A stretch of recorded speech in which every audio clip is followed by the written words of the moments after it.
Am I the jerk for not following up with a friend in town? I, a 40-year-old female, live across the country from a good friend, who is a 42-year-old female. She recently asked me on the phone if a certain ticket price was reasonable for flying to my city. I asked her if she was coming to town, and she mentioned that she had forgotten to tell me, but that she was visiting because her family cruise was departing from the port in my city. I talk to this person several times a week, sometimes for hours. We have had phone conversations that are over 8 hours long, and I consider her a good friend. However, I don't see her as often since I moved away, and she also has had a child since. I assumed that as the date got closer, we would make plans to meet up. I am single and currently between jobs, but she is a single mother and was coming with her parents. Her schedule has more constraints right now than mine. The date arrived, and she got into town. Since she hadn't mentioned any plans, I asked if she wanted to do something on the first day they were in town. They were in town for 2 days before the cruise left. I mentioned what I would be up to, suggesting they could join or we could do something else. She said she would need to see how everyone felt after the flight and would get back to me. That was fine with me since she has older parents, a toddler, and it was a cross-country flight. The next time I heard from her, it was a text asking about good places to eat around one of the main downtown attractions. I gave her some suggestions but did not invite myself. She said she would get back to me when it was convenient to do something. I did not say anything, but the days went by, and I assumed they got on the cruise, and we never met up. At this point, 2 weeks have gone by. The cruise was a week long, and I know they have probably been back home for a week. We have never gone this long without speaking, so I cannot tell if she feels upset or if something else happened. I haven't heard from her, but I also haven't reached out. I know she was coming to my city, so maybe I should have pushed more to make plans. However, she also booked a vacation in my city and did not seem to coordinate if I would be around. She has done this before. When I was at my winter home in Southern California, she asked about ticket prices and told me she forgot to tell me she was coming. However, during that visit, I was on vacation somewhere else as it was around the holidays. These destinations are popular, but not so popular that you would always be going through them like Los Angeles or New York City. I feel it's a little weird she wouldn't try to coordinate a 2,200-mile trip so we could see each other. Am I supposed to be the one to pick up the slack? It seems like she is being passive-aggressive about it. When I visit her town, I give dates and ask if she will be free, and we set a time and place. Am I the wrong one here? It sounds like you did your part by offering to meet up and providing suggestions, but she didn't follow through. Given the distance and her schedule, it's understandable that she might have been busy or disorganized. Sometimes, friendships can get complicated with busy lives, and it might not always be clear why things don't work out as planned. Maybe reaching out and having an honest conversation could help clear the air. Am I the jerk for renting the same wedding venue as my sister-in-law? Backstory. I've been with my boyfriend, who is a 38-year-old man, for 7 years, and he proposed this past spring. I, a 31-year-old female, have not been stressed or felt rushed during the organizational process at all. The only thing I knew was that I wanted June 25th. I spoke back in April and May, with a few venues here in the city we live in, as well as where we vacation pretty much each summer. Both his family and my family always have, though we didn't know each other before getting together. We've gone to this beach together ever since, and it's become a very special place for us as a couple. Summer comes around, and I plan a few visits to different venues, though there's obviously one I really like more than the others. I decide to keep these visits a secret to surprise my fiancé with the idea of getting married at the beach once we're there. Drama. We've been at the beach for a week now. One afternoon, in walks my sister-in-law, who usually never spends more than 2 to 3 days at this beach town because it's not fancy enough for her. She walks in with her boyfriend of a total of 12 months. Before even introducing him to the family, she announces they're getting married either in May 2025 or September 25 at the beach, at the venue I had my eye on. Her brother proposed to me literally 3 months ago. I don't even have anything set yet. She hasn't even bothered to ask how it was going or what I had in mind. She kind of just plopped the news onto the whole family all at once. We would have expected to be told first or privately, and not at a huge beach house with a bunch of aunts, uncles, and cousins that don't even know the guy yet.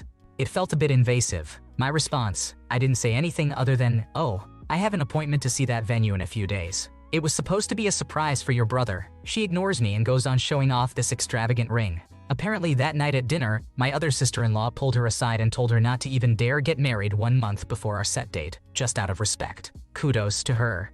Anyway, my fiancé and I go see all the beach venues. Obviously, the one we like the most is the one we like the most. They have availability on the date I want. Everything's amazing. The next day I tell my mother-in-law that we went and saw that place. No comments on her behalf, but oh so coincidentally, my fiancé receives a message on their group chat that his sister has just reserved the venue for September. At least it wasn't May. So now I find myself in a predicament. Am I the antagonist if I rent out the same venue that I really liked in the first place for June, even though she beat me to it after only being engaged for 5 days? Or am I making a big deal out of nothing at all? I thought I wasn't going to go all bridezilla-y, but I guess that's what they all say, right? Please help.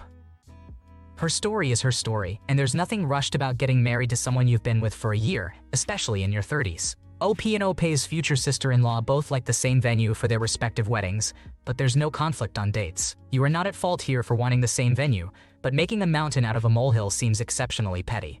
Grow up and plan the wedding you want wherever you want. These places literally have weddings every single weekend. Am I the jerk for leaving my sister in another country? My sister and I are in the United Kingdom on an international trip. Our relationship had many challenges growing up, some specific to being twins, but honestly, my sister can just be difficult. She blames her anxiety. I have it too, but I do not treat people poorly because of it. We planned this birthday celebration all year and came up with a plan for when she is in anxious mode or lashing out. I was told not to take it personally and to just give her grace and let her get it out until she feels okay. I recognize that I made a mistake by agreeing to this trip. We did not even make it through the first day without an issue. She leaves me everywhere we go. I have videos of her walking halfway down the block ahead of me. At one point, I was going to duck off behind a flat just to see how long it took her to realize I was not behind her. I asked her if she was okay because I did not understand why we were not walking together. She just said I walk too slowly and need to keep up with her. Whether she is a fast walker or I am too slow, I have never been out with another person who just leaves me behind. It confirms my suspicions over the years that she legitimately does not like or respect me as a person. She cannot use her anxiety as an excuse. She is just being mean, and she only treats me this way. Her husband said that if she is in a rush, she will take off, which is understandable. But we were taking a leisure walk back to our hotel after dinner. We have guests joining us in 4 days, and I bet my entire bank account she will not do this to them. She has gone on vacations with her friends, and I know she does not do this to them. She would not do this to our family or anybody else. I would like to do my own thing going forward. I am aware that this comes with a safety hazard for us both. I will be getting extensive calls from America about why I am wrong. But this is exactly how it goes. I react to her behavior, and I become the bad guy for not tolerating her behavior. When we were younger, I would be forced to apologize because she is not as mature. Please be the bigger person. I do not have to put up with this. Am I supposed to deal with this passive aggression for another 4 days? When we got back to the hotel, I stayed in the lobby for a while to decompress. I got back to the room 30 minutes later, and she was on the phone with her husband saying, "Well, she's mad I keep leaving her. That's not my problem. She should keep up with me. I am not interested in fighting or having a walking power struggle. I can have a much better trip by myself. I am in travel groups looking for some girls to connect with in the area and on dating apps to meet a new friend. Again, I am mindful that I am in another country, but I want to actually enjoy this trip I paid for, and I do not want to be with someone who treats me like I am a nuisance. Am I the bad person for leaving her and doing my own trip activities? You teach people how to treat you. Make a plan, then stick to it. It's much easier to match a slower pace than it is to match a faster one. Make it an announcement, not a negotiation. This is your vacation and you deserve to enjoy your trip, not your sister's antics. Am I the jerk for snapping at my partner's ex? I, 28-year-old female, have been dating Josh, 29-year-old male, for 4 years. Back when we met, he was dating another girl.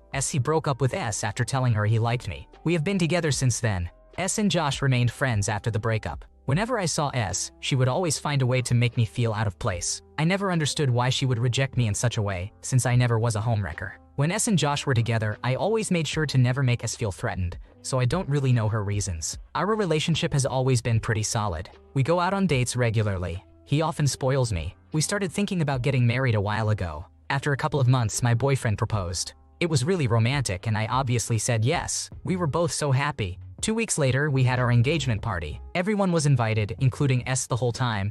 S didn't really interact with anyone and just stayed in a corner. I was a bit worried about her being so quiet. I decided to go and talk to her to try cheering her up. I complimented her dress, but since she didn't respond, I asked her if something was wrong. She just looked at me and walked away. After about 10 minutes, the speeches started. After a couple of our friends went up on stage, S went up. When I saw her taking the microphone, I already felt a bit suspicious, but I just brushed it off as me being too tense. Her speech was incredibly disrespectful and off-putting. She practically embarrassed and insulted me in front of 30 people. She brought up some of my old behavior from many years ago, which almost led to Josh and me breaking up a couple of years ago. She then proceeded to say that no matter how badly I treat him on an everyday basis, he will never find the courage to come back home, since he's just a lovesick puppy to me. I was so humiliated the whole time, and I just lost it. I marched towards her and started yelling and crying at the same time. I told her to stay away from me and my fiancé, that I never deserved her treatment all these years, and that she's a pathetic loser who is still stuck on the same person after all this time. She started yelling back at me, telling me how bad of a girlfriend I am, and how she hopes Josh will see my true colors one day. Everyone around gasped, and before I could say anything else, my fiancé ran to me, grabbed my arm and dragged me away. The party ended soon after. My fiance is now mad at me, telling me that it was just a joke. I personally don't think it was, and in that moment I just couldn't hold back. Most of my friends and family are on SS side though. Should I apologize? Honestly, you don't have an ex-girlfriend problem. You have a fiance problem. You created this situation by thinking it was a good idea to befriend your fiance's ex, even though you noticed she was always a bit weird around you. There was clearly bad blood between you, and trying to force a relationship with her was never going to work. It might be time to take a step back and focus on yourself and your happiness. Am I the jerk for making my friend feel unwelcome? I am a 19-year-old male who lives alone in a small apartment and have done so for the last 2 years. My friend, who is a 20-year-old non-binary autistic person, also lives alone just a kilometer or two away. We are usually at my place as I have furniture where you can hang out. I am not the best at keeping my place orderly as I have ADHD and deal with depression that is getting better. I regularly have dishes standing out on the kitchen bench for almost a week before I take care of them. However, I always keep it handled before it becomes unsanitary. When my friend visits, they tend to wash the dishes or pick up stuff from the floor. They would actually come in the door and immediately start washing my dishes. I asked them to please stop and just come play the game we had planned. They would usually say, "I just have a couple of things left, you can start without me." I actually had to grab the sponge out of their hands. Then, the next time they would come over, they would do the exact same thing again. This continued for months until we had a full-blown argument. Yesterday, I had a few friends over. We sat in the backyard of my apartment building in a shady, nice spot, drinking juice and doing our own stuff while chatting and helping one of our friends with her homework. The relevant friend was trying to crochet a stuffed animal and cursing loudly when the project was not cooperating. I did not like that this was happening in a backyard that works as a megaphone into all of the surrounding apartments. They said it was fine as they were swearing in English. We live in Sweden. But I pointed out that a lot of people, even young kids, understand English here. They actually started to argue and asked if I knew any of the kids knew English or if I was just guessing. They stopped after the other people around the table agreed with me. Today they texted me to ask me to put together a list of rules to follow in my apartment. I answered not to do the dishes or start cleaning, picking up stuff. They started listing things that I had gotten annoyed at, expecting me to explain what was wrong. I explained that, for example, picking up yarn from the floor is part of the no cleaning rule, and not stepping in a dust pile when I was brushing the floors is just part of common sense. They answered that even though most people understand what is odd or not, it is not common sense, and I need to be clearer. I have been more patient than I would have been regularly about this stuff, and explained anything I thought was common sense, like not loudly asking personal questions about my childhood trauma at 8 p.m. walking down a residential road. I am currently in the middle of finding a new place, so I just do not have the energy to write a whole list of stuff, and then having to argue every single point. They said they are just not going to come over anymore if I am just going to get irritated with them all the time. I feel like I have been mean, but I do not know how else to do it. You are not responsible for this. This person sounds exhausting, and I would stop inviting them over. If they have a problem with the cleanliness or lack thereof, then they don't have to come over. Simple as that. Coming inside and immediately acting as if they're a hired cleaning service is downright rude. Am I the jerk for telling my friend his brother's a jerk?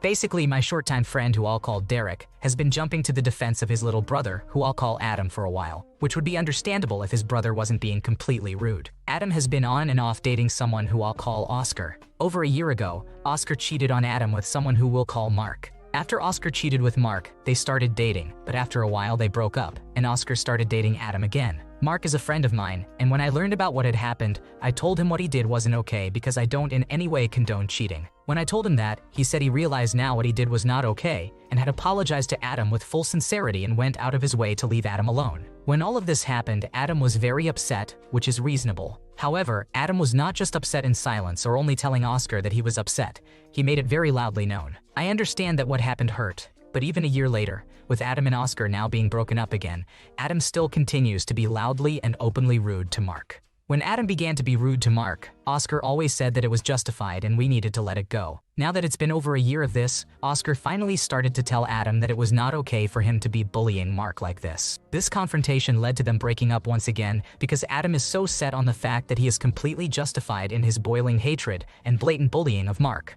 Through most of this process, Derek was trying not to get pulled in, but when Adam and Oscar just recently broke up, Adam started being even ruder to Mark and Oscar and began to post about it non-stop on Twitter. This led to Oscar and Mark often talking about how Adam was being extremely rude. Hearing this, Derek began saying that Adam's behavior was debatable and that we should just be quiet about it. Derek keeps jumping to defend Adam, and I got fed up and told him he needs to stop because his brother is being rude. He told me that what happened was bad both from Oscar and Adam, and I agree that it was and is toxic for both of them. However, that does not mean his brother Adam gets to run around being rude to and constantly insulting others, even after Oscar and Mark apologized, just because he feels like he's justified. So, am I wrong for telling Derek that Adam is being rude, petty, and childish? Honestly, it's understandable that Adam was upset after getting cheated on, but it's been over a year now. Continually being loud and rude to Mark isn't justified, especially after he apologized sincerely. Derek defending Adam's behavior just because he's family makes things even messier. At some point, Adam needs to realize that being rude and spreading negativity isn't going to help anyone move on. Thanks for watching. When you subscribe, make sure to hit the bell to turn on notifications so you never miss a video. To finish listening to all the stories, check out the playlist in the description.